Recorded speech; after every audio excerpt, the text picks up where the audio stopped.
వైసీపీకి రిజైన్ చేసిన మాజీ ఎంపీ విజయసాయిరెడ్డి పొలిటికల్ రిటైర్మెంట్ ప్రకటించి వ్యవసాయం చేసుకుంటానని ప్రకటించారు. అయితే ఆ విరామానికి బ్రేక్ వేసి పొలిటికల్ గా రీ ఎంట్రీ ఇవ్వడానికి ట్రై చేస్తున్నారట. విజయసాయిరెడ్డిని బీజేపీలోకి తీసుకొని ఆయన ఖాళీ చేసిన రాజ్యసభ పదవిని తిరిగి కట్టబెట్టాలని బీజేపీ పెద్దలు ఫిక్స్ అయ్యారంటున్నారు. ఆయన్ని తిరిగి రాజ్యసభకు పంపి వైసీపీలోని ముఖ్య నేతలను బీజేపీలోకి తెచ్చుకోవాలన్నది బీజేపీ వ్యూహంగా కనిపిస్తోంది. అయితే అందుకు టీడీపీ జనసేనల నుంచి అభ్యంతరాలు వస్తుండటంతో వారిని ఒప్పించాలని కమలం పెద్దలు ఆలోచిస్తున్నారట. మరి టీడీపీ కోటాలో సాయిరెడ్డిని ఎంపీని చేస్తే తెలుగు తమ్ముళ్ల మనోభావాల పరిస్థితి ఏంటి? వైసీపీ ప్రారంభం నుండి పార్టీలో నెంబర్ 2గా వ్యవహరించిన విజయసాయిరెడ్డి 2019లో వైసీపీ అధికారంలోకి వచ్చిన తర్వాత పార్టీలోనే కాకుండా ప్రభుత్వంలో కూడా సీఎం తర్వాత సీఎం లాగా వ్యవహరించారు.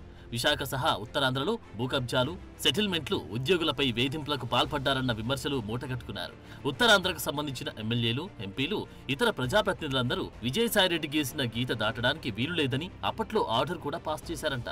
ప్రభుత్వానికి సంబంధించి ఉత్తరాంధ్రలో ఏ పని కావాలన్నా, సీఎం జగన్ ను ఎమ్మెల్యేలు కలవాలన్నా, నియోజకవర్గ సమస్యలను జగన్ తో చెప్పాలనుకున్నా కూడా విజయసాయిరెడ్డి అనుమతి ఉండాల్సిందే అన్నట్లు నడిచింది వ్యవహారం. ఓటమి తర్వాత సాయిరెడ్డికి జగన్ మళ్లీ ఉత్తరాంధ్ర బాధ్యతలు అప్పగించారు.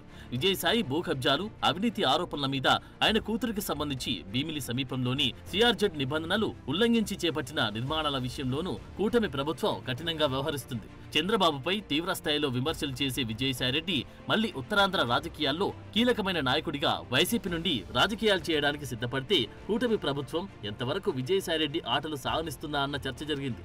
అది కాక అప్పట్లో ఉత్తరాంధ్ర కోఆర్డినేటర్ గా ఉన్నప్పుడే ఎండోమెంట్ ఉద్యోగిని శాంతితో విజయసాయిరెడ్డికి సంబంధం ఉన్నట్లు ఆరోపణలు వచ్చాయి. అది తెలిసి కూడా జగన్ ఆయన్ని అక్కడికే పంపడంపై పెద్ద చర్చ జరిగింది. వాస్తవానికి వైసీపీ అధికారంలోకి వచ్చిన 2 ఏళ్లకు విజయసాయిరెడ్డికి జగన్ ప్రాధాన్యత తగ్గిస్తూ వచ్చారు. ఉత్తరాంధ్ర బాధ్యతల నుంచి తప్పించారు. పార్లమెంటరీ పార్టీ నేతగా ఉన్న ఆయన్ని తప్పించి వైవి సుబ్బారెడ్డికి ఆ బాధ్యతలు అప్పగించారు. సాయిరెడ్డి స్థానంలో సజ్జల రామకృష్ణారెడ్డి నెంబర్ 2గా ఫోకస్ అయ్యారు. ఇలాంటి పరిస్థితుల్లో వైసీపీ ఓటమి తర్వాత ఉత్తరాంధ్ర పార్టీ బాధ్యతలు నిర్వర్తించడానికి ఇష్టపడని విజయసాయి అటు రాజ్యసభ సభ్యత్వానికి, ఇటు వైసీపీకి రాజీనామా చేసి పొలిటికల్ రిటైర్మెంట్ ప్రకటించారు. ఇక వ్యవసాయం చేసుకుంటానంటూ బయటకు వచ్చిన ఆయన జగన్ కోటరిని సజ్జల టార్గెట్ చేస్తూ పరోక్ష విమర్శలు గుప్పించారు. పాత కేసులు తవ్వితీస్తారన్న భయంతోనే ఆయన ఆ నిర్ణయం తీసుకున్నారంటారు. ఇప్పుడు ఏపీలో విజయసాయి రిజైన్ చేసిన రాజ్యసభ స్థానం ఉప ఎన్నికకి సిఈసి నోటిఫికేషన్ విడుదల చేసింది. 2028 జూన్ వరకు పదవీకాలం ఉండగాని ఆయన ఎంపీ పదవికి రాజీనామా చేశారు. ఈ నెల 22న నామినేషన్ల ప్రక్రియ ప్రారంభమై మే 9న ఆ స్థానానికి ఎన్నిక జరగనుంది. ఆ స్థానం ఎలాగూ కూటమి పార్టీలకి దక్కనుండడంతో రాజ్యసభలో ఏ పార్టీ నుంచి ఎవరు అడుగు పెడతారో అన్న చర్చ మొదలైంది. ఆ రాజ్యసభ సీటు పొత్తుల్లో భాగంగా బీజేపీకే దక్కుతుందన్న ప్రచారంతో తెలుగుదేశం పార్టీకి రాజ్యసభ ఉప ఎన్నిక టెన్షన్ పట్టుకుందట. విజయసాయిరెడ్డి రాజ్యసభకు రాజీనామా చేసిన తర్వాత తాను ఏ పార్టీలోనూ చేరనని, తనకు రాజకీయాలపై ఆసక్తి లేదని, వ్యవసాయం చేసుకుంటానని ప్రకటించారు. అయితే ఇటీవల కాలంలో ఆయన మళ్లీ రాజకీయ ప్రకటనలు చేస్తున్నారు. ఆయన బీజేపీలో చేరతారని, మళ్లీ రాజ్యసభకు ఎన్నికవుతారని ప్రచారం సాగుతుంది. ఆయన ఆంధ్రప్రదేశ్ నుంచి బీజేపీ కోటలో రాజ్యసభకు వెళ్తారని ప్రచారం సాగుతోంది. ఆయన బీజేపీలో చేరితే మళ్లీ రాజ్యసభ ఇస్తామని కాషాయ పార్టీ పెద్దలు చెప్పారని, ఇప్పుడు ఉప ఎన్నిక నోటిఫికేషన్ వెలువడడంతో ఆయనే బీజేపీ అభ్యర్థి అవుతారన్న టాక్ గట్టిగానే వినిపిస్తుంది. అయితే దానిపై ఇంతవరకు ఎలాంటి క్లారిటీ రావడం లేదు.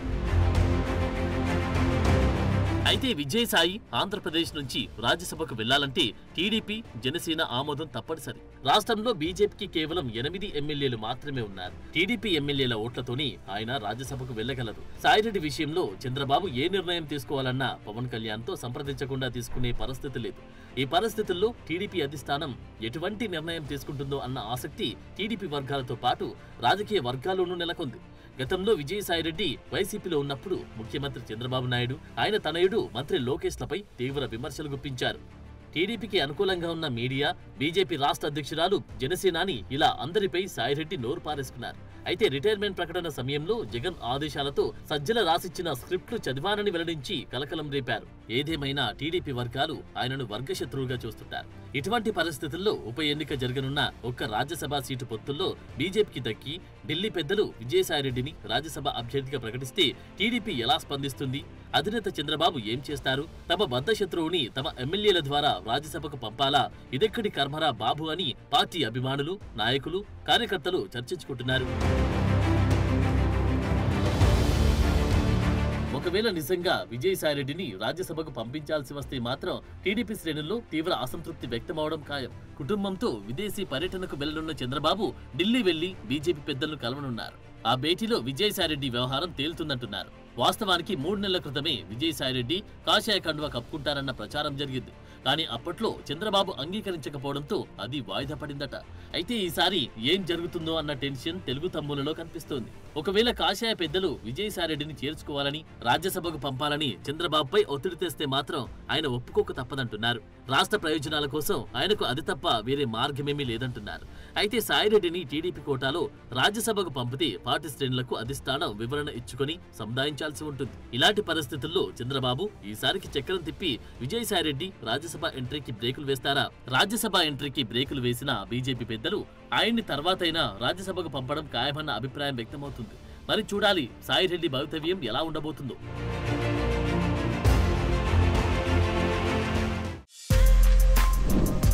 For more videos like this, subscribe Big TV channel.